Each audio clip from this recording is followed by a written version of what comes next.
job. That is not what America is all about. The president is going to Davos to speak to world leaders about investing in the United States, moving businesses to the United States, hiring American workers. Our players were all trying to do what's in the best interest of communities that they live in, that they care about, and trying to improve them. And I admire that a great deal.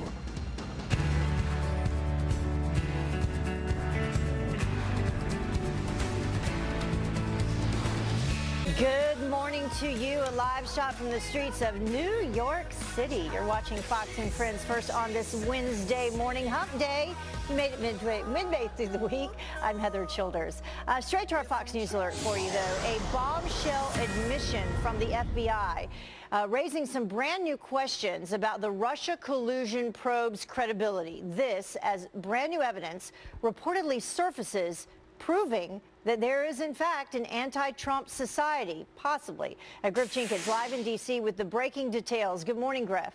Good morning, Heather. It's a remarkable look behind the scenes at the inner workings at the FBI. These new text messages suggesting that 2 days after Special Counsel Robert Mueller was appointed, now demoted FBI agent Peter Strzok expressed hesitation to FBI lawyer Lisa Page from joining the investigation because of his gut sense. Strzok writes on May 19th, "You and I both know the odds are nothing. If I thought it was likely, I'd be there, no question. I hesitate in part because of my gut sense and concern there's no big there." And in another revealing text, references unfinished business using MYE, or mid-year exam, the FBI's code for the Clinton email case. For me, in this case, I personally have a sense of unfinished business, unleashed it with MYE, need to fix it and finish it. Strzok and Page, who were romantically involved, are under fire for trading numerous anti-Trump messages. You recall, and now the president is weighing in on what is a 5-month gap of missing text messages. President tweeting, "Where are the 50,000 important text messages between FBI lovers Lisa Page and Peter Strzok?" Blaming Samsung. This as Senator Ron Johnson, who released the string of messages between Strzok and Page, also says the FBI officials talk about a secret society within days of President Trump's election. Corruption, more than bias, but corruption at the highest levels of the FBI and that secret society. We have an informant that's talking about a group that were holding secret meetings off-site. There's so much smoke here. There's so much suspicion. Let's stop there. A secret society, secret meetings off-site of the Justice Department. Correct. And you have an informant saying that. Yes. Across the aisle, Democrats like Chuck Schumer, though, he says this is all a distraction. I think there has been a great deal of activity on the other side intending to either divert attention from Mueller or even stand in his way. No, the FBI blames a technical problem for the missing messages and will not comment on further attempts to recover them, although we can expect several congressional committees to press harder, Heather, because there may be some conflict between what the Department of Justice's Inspector General says happened to those texts and what the FBI's official line is on it. Yeah, I have a feeling this is just the beginning of this. Griff Jenkins, thank you so much. Appreciate it. Well, Republican lawmakers say that the texts are more evidence of political bias, as President Trump calls the missing messages one of the biggest stories in a long time. Ohio Congressman Jim Jordan says that all the evidence piling up against Peter Strzok is just too overwhelming to be a coincidence. The central player in this entire drama, Sean, is the guy you identified, Peter Strzok. The first batch of text messages, he talks about the insurance policy in case the American people make Donald Trump president. This latest batch, he talks about unfinished business. I unleashed it during the mid-year exam, which was the code name they had for the Clinton investigation. Now he says I need to finish it and fix it. 4 minutes after that text message, he sends another message to Lisa Page where he says an investigation that leads to impeachment. If that doesn't go to their entire motive, their entire plan, what they had in store, and the animus they had for President Trump, I don't know what does. And never forget, as you pointed out in your monologue, Peter Strzok was the key guy in the Clinton investigation. Interviewed Mills, interviewed Abedin, interviewed Clinton. He was the guy who changed the exoneration. And all of this as the mainstream media continues to ignore the growing controversy. ABC News completely ignoring the story altogether, with both NBC and CBS barely referencing the text within other stories.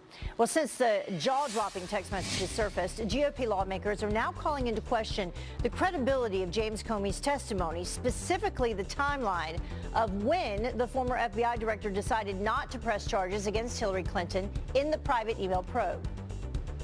Director, did you make the decision not to recommend criminal charges relating to classified information before or after Hillary Clinton was interviewed by the FBI on July the 2nd? After. But if colleagues of ours believe I am lying about when I made this decision, please urge them to contact me privately so we can have a conversation about this. Well, Politico reporting that Congressman John Ratcliffe may be contacting Comey about returning to the hot seat. But President Trump will put America first when he heads to Switzerland later today. The commander-in-chief attending the World Economic Forum, where he will meet with world leaders and business executives pushing to stop unfair trade and protecting our economy. America first is not America alone. We are open for business. We're a competitive country. The president is going to Davos to speak to world leaders about investing in the United States, moving businesses to the United States, hiring American workers, changing the direction of our economy to be one of the biggest and best and most efficient economies in the world. Well, Treasury Secretary Steve Mnuchin and White House advisor and son-in-law Jared Kushner also heading on that overseas trip. But President Trump blasting Senate Minority Leader Chuck Schumer after he takes his promised border wall deal off the table. Todd Pyro here now with those new developments in the immigration battle. Good morning, Todd. Good morning to you, Heather. If you fell asleep early last night, you may have missed it. The president not very happy with the Senate Minority Leader, tweeting this around 11 p.m. Quote, crying Chuck Schumer fully understands, especially after his humiliating defeat, that if there is no wall, there is no DACA. We must have security and safety and security, in fact, together with a strong military for our great people, end quote. This all comes after Schumer offered, then rescinded a deal to support border wall funding in return for an immigration package that protects dreamers, coming on the heels of pushback from liberals. A Schumer aide confirmed the leader withdrew his offer of $25 billion in funding made during negotiations with the president on the government spending bill on Friday. And after a 3-day government shutdown, Democrats agreed to reopen the federal government after Republicans assured them the Senate would soon consider legislation to deal with those dreamers. We're going to have to start on a new basis, and the wall offer is off the table. If Senator Schumer takes something off the table, I'm sure we'll take something off the table. Director of Legislative Affairs Mark Short echoing the mixed commitment from Democrats to get a deal done. Seems like negotiating with Leader Schumer is like negotiating with Jell-O. One day he's for the border wall, the next day he's against it. We've shown a willingness to negotiate. They've shown a willingness to negotiate. We're going to get a deal. Meantime, Press Secretary Sarah Sanders said the president opposes the Flake-Graham-Durbin immigration proposal because it does not meet the benchmarks set out by the White House on border security, chain migration, the visa lottery, and DACA. Latest deadline to get immigration done, Heather? About 2 weeks away. We shall see. All right, Todd Pyro, thank you so much. Appreciate it. Well, a tight-knit community ripped apart when a student opens fire at school, killing 2 classmates. And mourners in Benton, Kentucky, packing into a church to pay their respects just hours after police say a 15-year-old boy sprayed his crowded high school with bullets, leaving 2 teenagers dead and more than a dozen injured. A witness said that he knew exactly what he was doing and looked determined as he fired. I just, I took off. I started running. I was just scared for my life. This is terrifying. And it's still it's like something out of the movies. It doesn't feel real. Well, the suspect seen walking out of the school surrounded by police. You can see him there. He faces murder charges, but a motive is still unknown. 3 of those students remain hospitalized this morning. And this, by the way, marks the 11th school shooting since the new year. Well, the bodies of 5 workers who went missing in a fiery explosion have been recovered. Oklahoma search crews uncovering them in the spot where the fire started. And they had to wait until the area cooled off and it was stable before going in. A report suggests that the men were killed while trying to shut down the well. 17 employees, though, escaped the blaze with minor injuries. And the U.S. is blasting Russia for allowing Syria's latest chemical weapons attack. Secretary of State Rex Tillerson speaking out at a conference in Paris on ways to curb the violence. And at the UN, U.S. Ambassador to the UN, Nikki Haley, saying that Russia is, quote, running from the facts. There is simply no denying that Russia, by shielding its Syrian ally, has breached its commitments to the United States as a framework guarantor. Russia has the audacity to lecture this Security Council about how to stop the use of chemical weapons. Russia, all on its own, killed the mechanism we had specifically tasked to identify those responsible for using chemical weapons in Syria. Well, dozens of people in Syria being treated for chlorine gas exposure symptoms after an attack on Monday, the 4th this year. And Marines giving the final salute to the first ever enlisted female Marine to retire from active duty. We are proud to bring the title of United States Marine. Master Sergeant Catherine Murray was a fierce supporter of the Marines until the day she died, serving for nearly 20 years after enlisting back in 1943. She was assigned to motor transport duties until 1946, where she drove both sedans and 5-ton trucks during World War II. Look at that. Well, Murray, who lived to be 100 years old, died December 20th at her home in Fort Lauderdale, Florida. And she will be missed. Well, the time now is about 11 minutes after the top of the hour, and a bombshell admission from inside the FBI appearing to confirm Republican beliefs that the Russia investigation is just a witch hunt. And now the big question, can the FBI ever be trusted? Our next guest says absolutely not, but there is a solution. We were going to run away. She'd been getting out to meet me for a long time. Do I need to say anything more? Did Dr. Tower know anything about this? I guess I wouldn't be here today if he had. And overdue for an Oscar, the brand new effort to get President Reagan to honor, or the honor that he deserves. And speaking of honors, apparently a magazine cover wasn't enough to praise Colin Kaepernick. How the anthem kneeler is being celebrated yet again. Welcome back to Fox and Friends First. No big there. FBI official Peter Strzok, in his own words, appears to be questioning the entire investigation into Russian collusion as lawmakers demand answers about a so-called secret society working against the president. What we have seen was a text about not keeping text. We saw more manifest bias against President Trump all the way through the election into the transition. And the other big question, what happened to months of messages between Strzok and FBI lawyer Lisa Page? Helping us to put the pieces together is Republican strategist John Jordan. Thank you very much for joining us this morning. Appreciate it. Happy to be here, Heather. So as we discussed, let's bring up that text once again from Strzok where he says, you know, no big there. And I ask you, as people can read that for themselves at home, can we trust the FBI? Let's just begin right there. Well, let's look at a little history here first. The last time America really faced a politicized FBI was under J. Edgar Hoover. And that was a larger-than-life cult of personality type run organization where the presidents feared. This time it's a little different. This time it's comprised of dozens, maybe hundreds of unelected bureaucrats that are part of the swamp in Washington that really are part of a culture that's enabled them to think that they're above the law. Now, we've seen a lot of these emails going back and forth and the text. With the big news that's really happened here is the missing text, because for the first time through all the smoke, we are seeing the tongues of actual criminal potential wrongdoing that's demonstrable. Under Section 18 U.S.C. 50. The timing of those missing texts is key as well. Absolutely. The Inspector General of the DOJ told Congress that they had all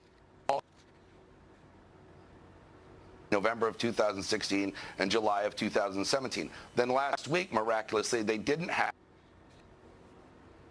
and May 17th of 2017. It's significant because that covers the firing of Comey, of General Flynn, the inauguration, the transition, all of these key events, and then magically, the FBI is able to begin recovering these texts the very day, May 17th, that Robert Mueller was appointed special counsel. Now, under Section 18 U.S.C. 1519, it is a federal crime punishable by up to 20 years in prison for the destruction, alteration, or interference of documents, electronic or otherwise, pursuant to an investigation. And this is a paper trail electronic type crime that can be uncovered when Verizon or AT&T are subpoenaed, or when the FBI, or there's a forensic examination of these now phones. they're saying, so this though, case can largely be made.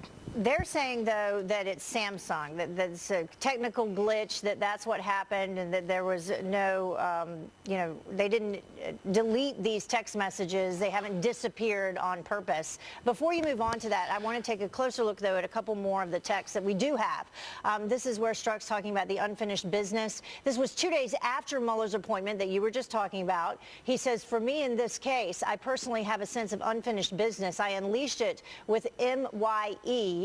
Now I need to fix it and finish it. And MYE is the code name. That's how they refer to the Clinton email investigation. And then this next text, this was actually, we have a tweet from President Trump that was referencing what you said. Where are the 50,000 important text messages between the FBI lovers, Lisa Page and Peter Strzok, blaming Samsung?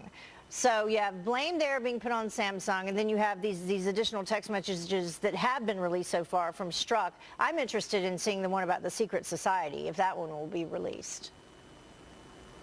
Well, absolutely. The secret society text, as well as the text earlier, prior to the when they went dark, about how they were talking about making text disappear. Those go to intent to destroy these texts or this information. Now, I know it's a little early in the morning for math, but the laws of cumulative probability that magically over the most important period of time, and then the text messages are magically recoverable May 17th, that stretches believability. But on the other hand, you have to prove it. So I think why don't Congress needs to subpoena Verizon, AT&T, whoever the carrier was, get hold of the phones. I mean, this can be easily untangled, but it's very difficult to believe because it's a highly improbable set of coincidences. Highly improbable set of coincidences. I like that. It's a good way to end it. John, thank you so much for joining us this morning. We appreciate you going through it for us. My pleasure. Well, the time now is about 20 minutes after the top of the hour. North Korea becoming a nuclear threat, no longer an if, but when. The global arms race about to begin amid shocking warnings from the CIA coming up. Welcome back. Outrage is growing after the NFL censors an AmVets Super Bowl ad. You can see the ad here. Simply says #PleaseStand, encouraging football fans to honor our nation's heroes. This, as the NFL commissioner says, he's proud of the players for protesting. Kelly Wright is live for us in Washington, D.C. with the league's latest move. Good morning, Kelly. Heather, good morning to you as well. Let's get right to it. Here's a look at the ad, which you've just shown. It shows the American flag with the words, "Please stand," next to it. The NFL concluded the ad was too political and rejected it. At AmVets post number 6 in St. Louis, veterans are not happy. All we're asking is for an ad, "Please stand." It's not political. It's just asking, please stand. They've allowed it to become a controversy by doing so. It shouldn't be controversial. Let the ad in. In a statement to NFL Commissioner Roger Goodell, AmVets National Commander Marion Polk says this: freedom of speech works both ways. We respect the rights of those who choose to protest, as these rights are precisely what our members have fought and in many cases died for. But imposing corporate censorship to deny that same right to those veterans who have secured it for us all is reprehensible and totally beyond the pale. Amid the controversy, Goodell says he admires NFL players for their protests. At the core, our players were all trying to do what's in the best interest of communities that they live in, that they care about, and trying to improve them. And I admire that a great deal. I wish all our players were standing for the national anthem. I always did, and I always told them that. But we really took the time to understand them. And I think we could use a little bit more of that in our society and try to get to a better place. The NFL says it accepted another veterans group ad that says "We stand for veterans." Also, Goodell announced in that interview an initiative called Let's Listen Together. It involves owners and players working to bring unity to social and racial issues through helping communities improve education, community education development, and community and police relations, the criminal justice system, and economic development. Heather? All right, Kelly Wright joining us live this morning. Thank you, Kelly. All right. And we want to know, what do you think about the NFL's decision not to run the anthem protest Super Bowl ad? Let us know on Facebook, Twitter, and Instagram. I sent this out on Twitter last night. We've already gotten a lot of responses. You can also email us at foxfriendfirst@foxnews.com, and we'll share them a little bit later. At the time now is about 26 minutes after the top of the hour. Talking about the Taliban, President Trump launching an aerial assault on Afghanistan as terrorists killed multiple Americans in a recent bombing attack. The strategy to put a stranglehold on the terror group, starting with their cash flow. And from prison to the polls, Florida on the verge of allowing ex-cons the right to vote, the controversial bill now being considered. Welcome back with a Fox News alert for you. Some brand new text messages between two anti-Trump FBI officials seeming to dismiss the Russia probe. Now demoted FBI agent Peter Strzok texting FBI lawyer and his lover Lisa Page about his hesitation to join special counsel Robert Mueller's team, saying this: "You and I both know the odds are nothing. If I thought it was likely, I'd be there, no question. I hesitate in part because of my gut sense and concern. There's no big there. A 50,000 texts between Strzok and Page have gone missing. Fox News contributor Sarah Carter says all of this is just the start. This is just the tip of the spear, Sean. Look, right now we have Peter Strzok and Lisa Page, but they were reporting to someone. We're focused on them with good reason, but think about the people they were reporting to. I want to know what Andrew McCabe, who's the deputy director, was texting to others, how he was involved in it. James Rubicki, who just left the FBI, and now we know McCabe is leaving in March. There is so much more to this story. Well, Senator Ron Johnson also saying that he has an informant that backs up the existence of an FBI secret society working to undermine President Trump. And a brand new chilling warning from the CIA. North Korea won't rest until it can launch multiple attacks on Americans. The frequency that they have tests which are materially successful has also improved, putting them ever closer to a place where Americans can be held at risk. The logical next step would be to develop an arsenal. That's the very mission set that President Trump has directed the government to figure out a way to make sure it never occurs. Well, CIA Director Mike Pompeo says that he believes that Kim Jong-un could also use nuclear weapons to take over the entire Korean peninsula. He insists that the Trump administration is working to find a diplomatic solution. We are now learning multiple Americans were killed and injured in that deadly weekend attack on a Kabul hotel. The Taliban claiming responsibility. This as President Trump ramps up the fight against the terror group, ordering up to 1,000 more troops to Afghanistan. And for the first time in over 3 years, calling up the legendary A-10 Thunderbolt jets. Here now to weigh in is Fox News Pentagon producer Lucas Tomlinson. Lucas, thank you very much for joining us this morning. Thanks for having me, Heather. So how significant is this move to bring in these jets? Well, it's very significant, Heather. As you mentioned, these A-10s have not been to Afghanistan since 2014. Ground troops love this jet. It has a 30-millimeter Gatling gun. It's designed to loiter over the battlefield for hours, provide close air support to troops. It also shows the direction which Defense Secretary Mattis, the Pentagon, and the Trump administration are going. Up to 1,000 more U.S. troops are coming in this spring to raise the number to about 15,000 troops. But this jet is, it's very important. Yeah, and it was originally headed to Turkey, right? Correct. These A-10s, it was a reserve squadron from Whiteman Air Force Base, Missouri, was originally going to Incirlik Air Force Base in Turkey for the ISIS fight. But because of the success against ISIS in Iraq and Syria, the Pentagon brass deemed that these jets were more needed in Afghanistan to ramp up the fight against the Taliban. Now let's take a look at the numbers, the troop levels that have increased in Afghanistan under President Trump. January 2017, over 8,000, 8,500. September 2017, 11,500. November 2017, 14,000. January 2018, 15,000 have been announced. And that's still a far cry from the nearly 100,000 U.S. troops that were in Afghanistan back when then President Obama ordered a surge of troops to Afghanistan. In 2010, 2011, you had about 100,000 troops. What's really interesting, Heather, is last year the U.S. military dropped more bombs in Afghanistan than any time since 2012 when you had 100,000 troops on the ground. But as you mentioned, the troop numbers are about double what they were when President Trump took office, but still a far cry from what they used to be. And Lucas, anything additional to report on the multiple Americans that we've learned that were killed in this latest attack at this hotel in Kabul?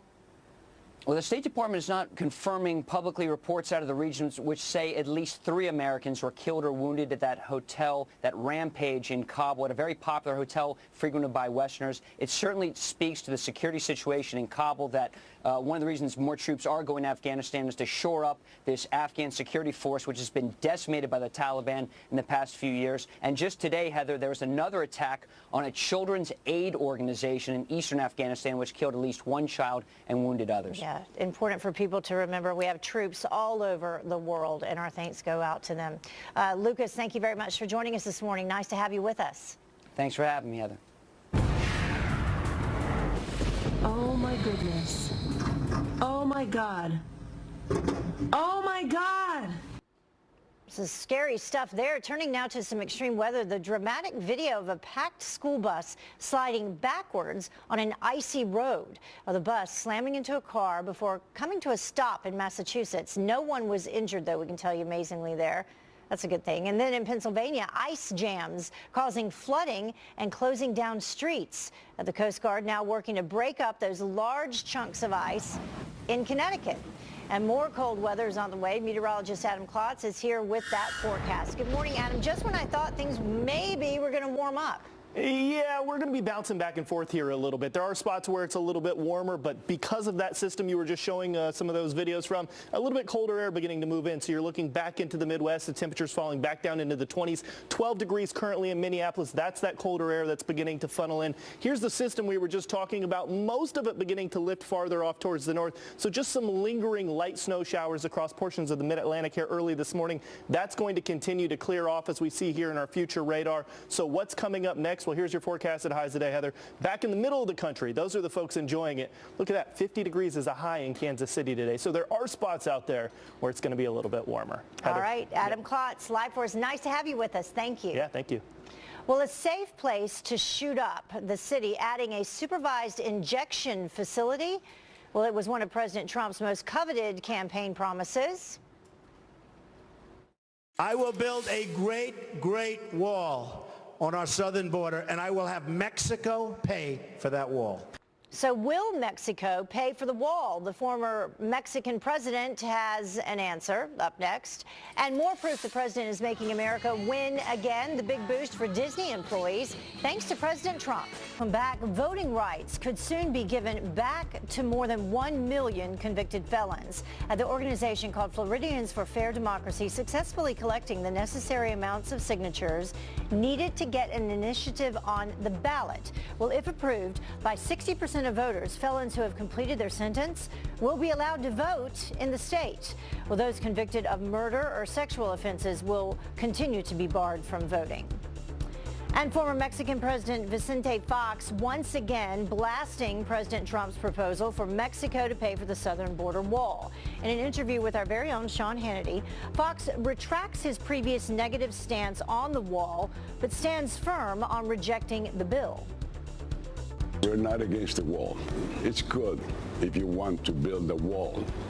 What we're against is Mexico paying for that wall. Who came with that stupid idea? Well, President Trump first proposing the idea on the campaign trail. You'll remember that. And President Trump rolling out the red carpet, set to welcome French President Emmanuel Macron to his first state dinner. White House officials say that the event is currently planned for April 24th. Macron's visit will feature a formal arrival ceremony, we're told, a 21-gun salute, and a joint press conference. President Trump was Macron's guest in July for Bastille Day in Paris. And now to Fox Business Alert for you. More proof that President Trump is making America win again. We're going to win so much, you may even get tired of winning. And you'll say, please, please, it's too much winning. JP Morgan Chase raising wages and adding thousands of new jobs. Tracy Carrasco from our sister network, Fox Business, here with how the company is crediting the president's tax cut for their business boom. Good morning, Tracy. Yes, good morning, Heather. JP Morgan also saying it's the improved economic performance in addition to the sweeping changes to the U.S. tax code. So they're going to be hiring 4,000 new employees in about 20 new markets up to that'll take about 5 years to do that. They're going to open up 400 new branches as well. And then their current employees, about 22,000 of them, will see a little bump in their pay. Those are the hourly paid employees. They're going to be making between $15 and $18 now. That's up from $12 and $16.50. So pretty good news for them. Yeah, and some good news too. Mickey Mouse is feeling a little generous. Yes. Giving out, what, $1,000 cash bonuses? Yes, $1,000 to hourly salary employees and non-executive U.S. employees. So that's also part of the tax reform. 125,000 of those Disney employees. They're also going to be investing $50 million into an education fund that will help about 88,000 hourly employees pay for some of their tuition costs. Yeah, it's great to hear all of these businesses doing these great things for their employees. More and more of them. Yeah. All right, so get a free Chick-fil-A chicken biscuit this morning. Yes, so good news to start your day. Chick-fil-A, participating Chick-fil-A restaurants giving away that free spicy chicken biscuit this morning from the open until 10:30 a.m. So you've got to check which locations, but some of them in Houston, I know Virginia Beach, they're going to be giving away those breakfast sandwiches. I just want to know, what about the one in Times Square? I don't know. I'll get back to you. I'll let you know. Find out. Thank you very much, Tracy. Thanks, Heather. Well, the time now is about 15 minutes before the top of the hour. And younger and more violent, MS-13 working harder to infiltrate America as the Trump administration cracks down on the vicious gang. It is the policy of this administration to dismantle, decimate, and eradicate MS-13. Our next guest is a former sheriff from an area known as a hotbed for MS-13 activity, while he says that President Trump's plan is a winning strategy. And apparently a magazine cover wasn't enough praise for Colin Kaepernick. How the anthem kneeler is being celebrated.